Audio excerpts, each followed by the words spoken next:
I feel very strongly that I don't know exactly when it'll come. I don't know if it'll be 2027. I think it's plausible it could be longer than that. I don't think it will be a whole bunch longer than that, when AI systems are better than humans at almost everything, better than almost all humans at almost everything, and then eventually better all humans than everything. A very strong version of these capabilities will come this year, and it may be in the first half of this year.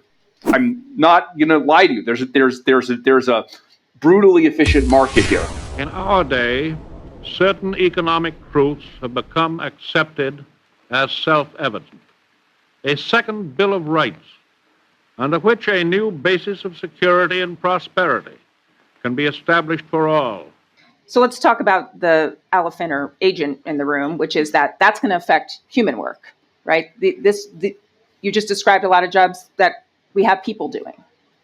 Yes. So I generally separate this out into short term and long term. In the short term, we've seen technological disruption of labor many times in the past. And I think in the short term, in my kind of time compressed world, short term is maybe a year or 2 years or maybe three. We've on that time scale, we I won't say we have a perfect solution, but we've seen before technological disruption of labor, and I think there it's important to think in terms of workers being adaptable, in terms of taking advantage of comparative advantage. There are different ways to deploy the technology, and we are thinking about that as we design this virtual collaborator. Again, I'm not going to lie to you. There's a brutally efficient market here, right?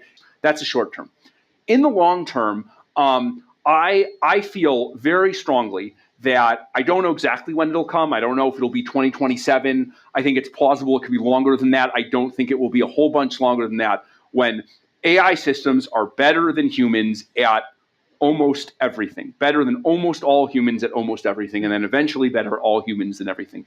Even robotics, we make good enough AI systems, they'll enable us to make better robots. And so when that happens, we will need to have a conversation at places like this, right? At places like this event about, how do we organize our economy, right? How do humans find meaning, right? There are a lot of assumptions we made when humans were the most intelligent species on the planet, that are going to be invalidated by what's happening with AI. And I think the only good thing about it is that we'll all be in the same boat. I'm actually afraid of the world where 30% of human labor becomes fully automated by AI, and the other 70%. That's going to cause this just incredible, class war between the groups that have been and the groups that haven't been.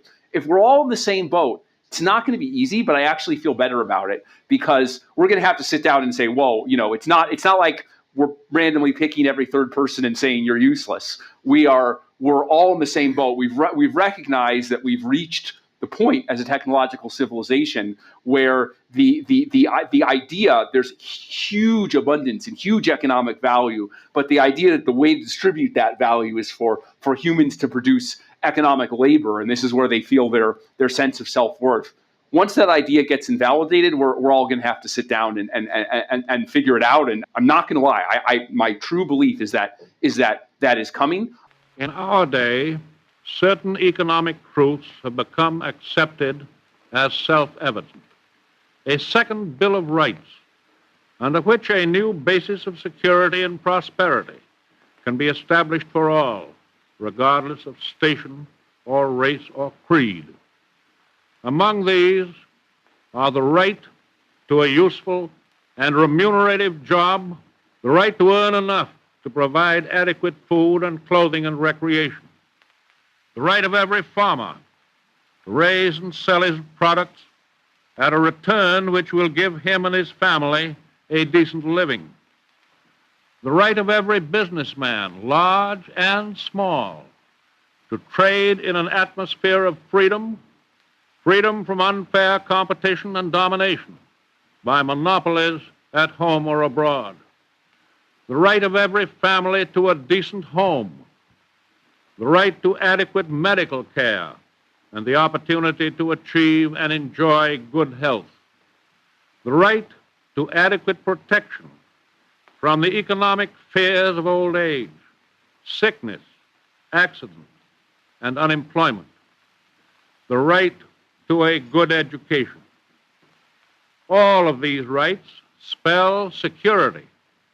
And after this war is won, we must be prepared to move forward in the implementation of these rights to new goals of human happiness and well-being. For unless there is security here at home, there cannot be lasting peace in the world.